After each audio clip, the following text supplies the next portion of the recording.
Hey, what's up guys, it's Jake aka Tag, and today we're back at it again with an off-meta Royal Recruits Musketeer deck, and it is so dang strong. We have split pushing action with the Royal Recruits, the Bats, and the Miner to support anything after defending. I just love Fisherman in this meta. If your opponent ends up having a P.E.K.K.A. or a Golem, you can pull it to the middle or even onto the King Tower and activate your King Tower super easily. I think that Fisherman is one of the best defensive cards in the entire game right now, and this deck is really strong. So let's go jump straight into some games and let's assert some dominance with this off-meta Fisherman deck. Let's go in for a Royal Ghost in the back, see what's up, see what's popping, see what this guy's got in store for us.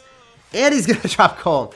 Right out of the gate, he goes in for a Golem, blazing hot. This man is a savage. So I'm going to be down a bit of Elixir. That Royal Ghost is going to be completely useless, and I'm going to have to go in for Bats plus Miner on the right-hand side. We bait out 4 Elixir from our opponent, so that's pretty cool. That's pretty nice. I think we're going to eat that Baby Dragon, go in for a Musketeer here, and then go in for a Fisherman to go and pull the Golem. I think that's going to be our best bet. So we have to go in for a Poison here to make sure that we're able to kill the Night Witch, and I'm going to go for a Snowball to make sure that we knock it back and activate King Tower early on. So we're in a pretty good spot. I like seeing that, man. Golem players that start Golem in the back first play, you cannot mess with me, man. We have a defense down pat. Even if we have a bad starting hand, we have the Fisherman, and the Fish Boy does not mess around when we play against Golem. Please don't zap those Bats. Thank goodness he does not zap them. So we're able to get counter push with them, and we're also going to be able to get a lot of value on offense with the Bats because he's going to go and try a Tornado. It's really risky play. Usually they're going to end up tornadoing everything back if you do it in the safe placement. So I love going for Miners in the back and then going and having my Bats counter push. And what happens is what you guys just saw. There's no way that they're able to hit everything effectively, so the Bats are going to get a lot of value. Even if they activate King Tower, it comes with a hefty price. So let's go in for a Musketeer and cycle that in the back in the same lane as the Golem. And we can go in for Royal Recruits here and just apply some aggression. I'm going to be able to get a lot of damage on top of the Golem and also apply dual lane aggression with the Royal Recruits on the right-hand side. So it's a win-win situation for me for sure. And I should be able to just maneuver and pull the Golem even further if I want to. Heck, it should just die though, right? I don't even feel like I need to do this, but I'm going to anyway. Musketeer does so much damage and so much value. Wow, we destroyed his entire push without even needing to drop the Fisherman. So the other support cards in this deck are really strong as well. We're going to end up going for another Miner here, and I think we should be able to take out his right-hand tower if we want to. I don't see any way of him being able to defend another issue of Royal Recruits. The second edition of Royal Recruits are here, sir. They are on the battlefield, and they are poised for victory. Let's go in for Bats and go in for a Royal Ghost. We have Royal Recruits. We have the Royal Ghost. We have all the Royals here. We have the whole Royal family, man. And we're going to sauce out another sequence of offense real soon. The Royal Ghost might even get a hit. We're going to go in for a Musketeer. It's going to be able to hit the Baby Dragon. We're going to be able to kill the Mega Minion. And we're just going to have a great time, man. He's going to go for a Lightning. It doesn't matter. Let's go for a Fish Boy plus Bats offense. And we could actually go and pull the Mini P.E.K.K.A. right into the Bats a little bit quicker. Kill it a little bit faster. We can ignore the Baby Dragon completely. And then we're just going to keep playing very aggressive. We just need a little bit more damage before I'm able to Miner cycle him at this point. Heck, I think I can. I think I can just do it. We can just keep going in for really aggressive Miners because that Miner was poised to get damage since he didn't have enough Elixir to Tornado it immediately. So I knew that I was at least going to get at least like 2 hits. And if that happens, then I can just Poison Cycle him from that point on. So GG, well played and peace out. If you guys notice how I played at the very end when he had like 600 damage left, I never let him Golem because if he Golems, I could be in a problematic situation, but if he's not having the Elixir for that, we never face that. Let's go in for a Miner here. We're going to see what's up. We're going to see what's cooking. And another Golem in the back. How many times is this going to happen, man? 2 times in a row already. We have to go for Royal Recruits here. I don't see any other option. I have to. I can't go and cycle my Fisherman because I have to activate King Tower with it later. Man, this is really weird. This is quite peculiar. He's going to end up going in for a Mega Minion. So let's apply some aggression with Bats. And maybe he's going to have to spend more Elixir, so then we can go in for a Fisherman to go and yoink the Golem here. Then we can Musketeer on defense against the Baby Dragon. Oh my goodness gracious, man. This guy is crazy. Like, why do you do this to yourself? Why do you play like this, sir? I think that the Goblins are going to get a ton of damage on my tower, unfortunately. They might even, like, straight up take it. But that was the best that I could have done with my given hand. Maybe I could have cycled like 4 of the Royal Recruits on the left-hand side. I think that would have been maybe slightly better. But I had a really bad hand there again.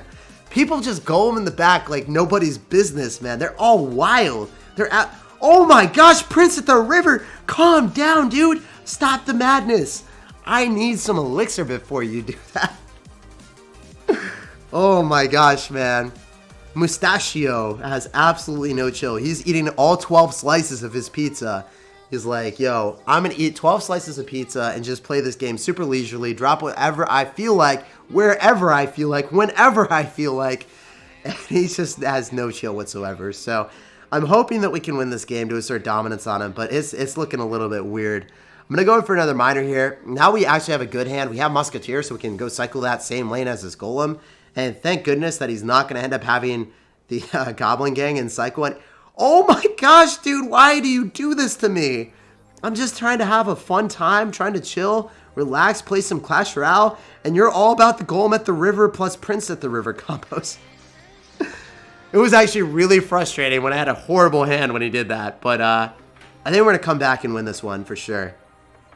So let's go in for a miner plus bats combo here.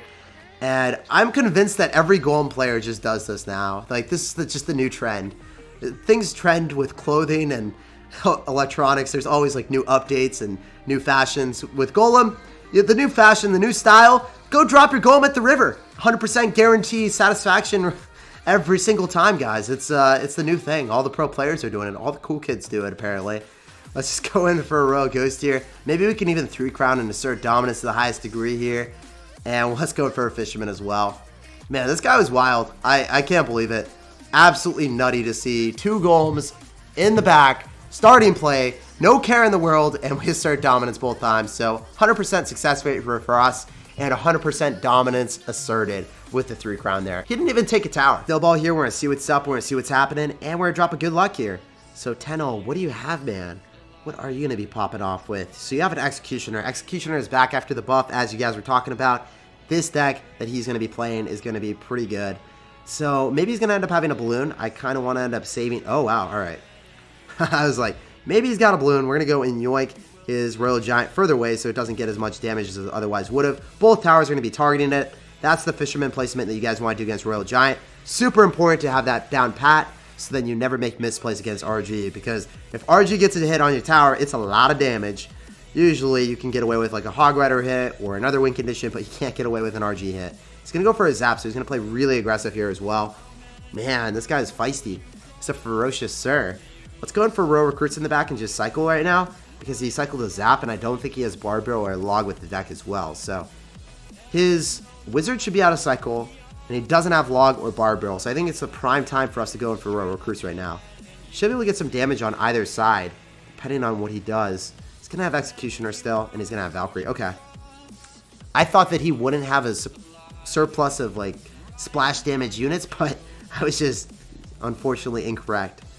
Let's go in for Royal Ghost here right on top of the Executioner, so maybe we can kill that a little bit quicker. Then not have it target the Muskie would be ideal. We got to save our Fisherman for the Royal Giant for sure. We're going to end up going for Bats on the right-hand side, because he's probably going to end up zapping, like, the Royal Ghost that gets one less hit. No, he doesn't. All right. That's interesting. He's going to zap the Bats now, maybe? All right, my man. Let's go for the Fisherman and then Musketeer here. That's going to be our play every single day. Make sure that the Royal Giant gets less hits. I don't even know if it gets a hit. Holy crap, it only got 1 hit. That's insane, man. It was really close to not getting a single one. If we had dropped the Musketeer a little bit earlier, if we already had the Muskie on the map, I guarantee you it wouldn't have gotten a single one. Let's go in for a Royal Ghost right on top of the Wizard. Make sure that thing dies.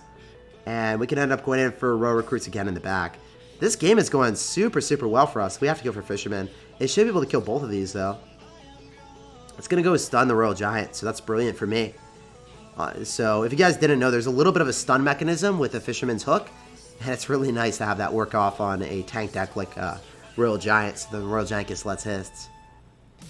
So let's go in for a Musketeer in the back, and we can still kite his Royal Giant right into us. We just need to make sure that nothing else crosses the river, so let's go in for a Royal Ghost here, and Bats as well, so the Royal Giant will bypass, and then it's targeted by the Fisherman. Because if you think about it, if the Valkyrie gets in front, then we yoink the Valkyrie instead, and then we are going to be wasting a lot of value with our Fisherman on that. So you need to make sure that you stop your opponent's units from crossing the river so you can hit the proper thing with the Fisherman. So the Fisherman is pulling the Royal Giant and distracting the Royal Giant instead of distracting the meaningless Valkyrie that does no damage to my tower anyway. So this guy is not dropping anything. We're sauce out of good luck here and a giant snowball.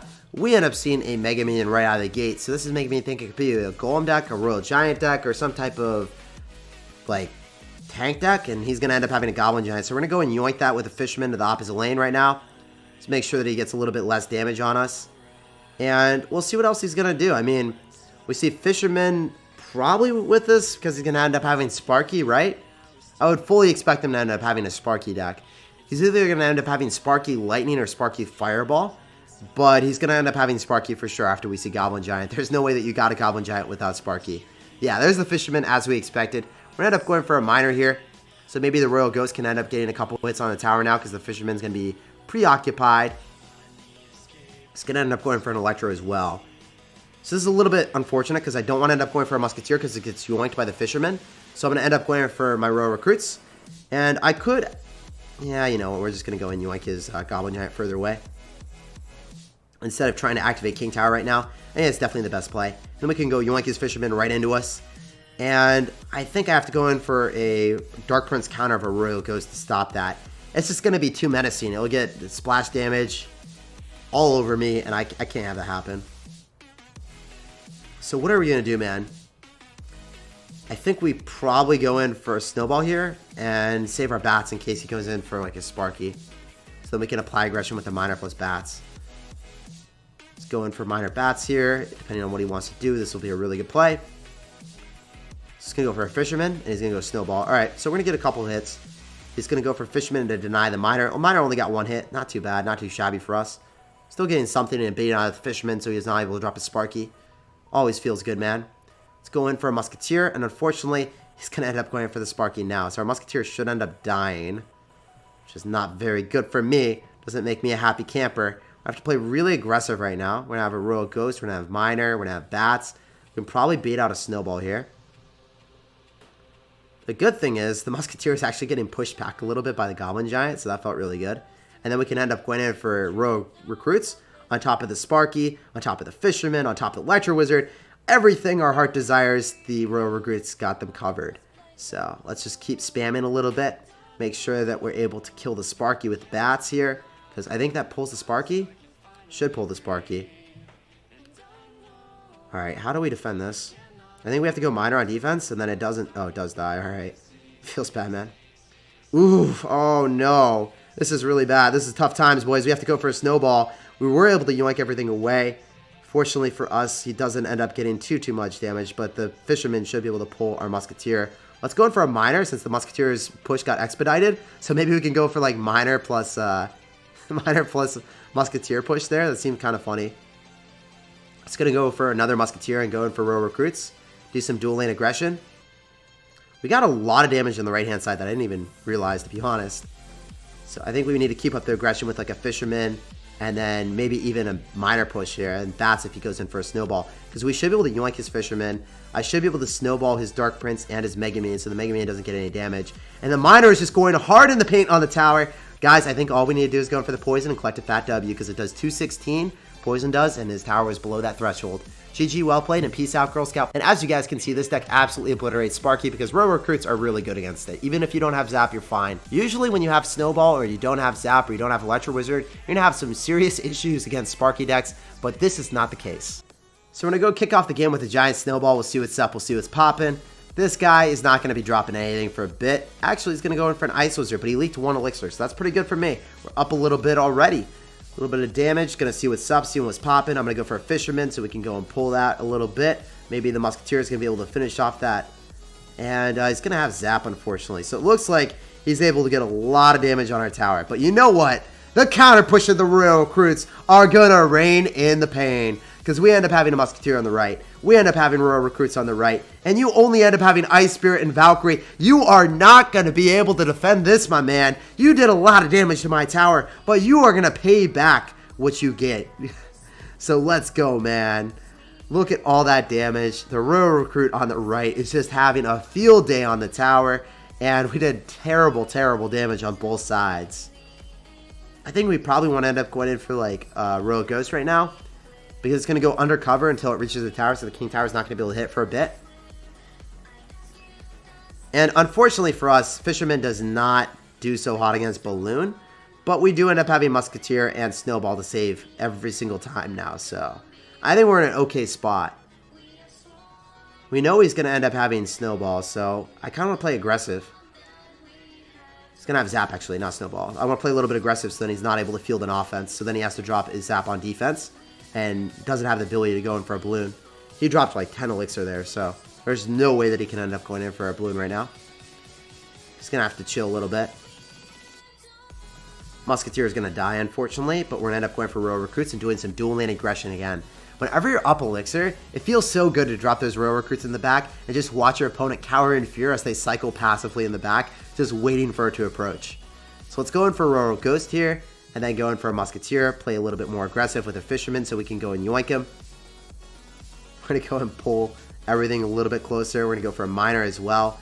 And then, heck, we can even go for Bats if we want to, but I'd rather go for a Poison and just keep up the aggression. Fisherman might actually be able to yoink the... Oh, it ended up dying. I was going to say maybe it goes and yoinks a Ice Wizard closer to us. I'm going to save our Snowball. I kind of need to. So he went in for a Zap. It's still not going to get death damage on our tower. Feels good, man. You know what I can do? I can do this. I can go Fisherman, and then I can go Miner. Maybe the Fisherman hits the tower. Or maybe it just pulls a bunch towards us. I need to save a Musketeer on defense here, so that I'm able to defend this. Trying our absolute hardest. If he zaps, then we just go in for Bats. We go in for a Miner with him as well. This is actually not too bad. The Bats plus Miner combo on the left-hand side, plus the Musketeer. Maybe it's going to get a ton of damage. That was actually a little bit feisty for him. A little bit scary. Oh no, I forgot that the Royal Ghost wasn't a targeting card, so we didn't even see it alive. That was actually really bad for me. A little bit of a slip-up, not going to lie. So that should end up dying. He's going to go for a Zap just for some more chip damage, and we dropped everything really high up. We might be able to still walk away with the W despite my misplay early on. We need to keep up the aggression because he's going to try to Zap cycle me. Let's try to go in for a Fisherman so we can go and yoink his Ice Wizard. Maybe the Musketeer targets the tower then. And it does, baby! The Royal Ghost is going to go even closer to the tower. He's going to cycle a Zap, but we will walk with the W. Oh my gosh. Guys, have you ever done that? Have you ever dropped like a Royal Ghost in the middle? Just like passively dropping that in the back without thinking and then realizing, oh man, I done goofed Aaron. I dropped it in the middle and my opponent doesn't see it, so they're not going to target it. Super glad that we won that, and it was kind of a crazy misplay by me.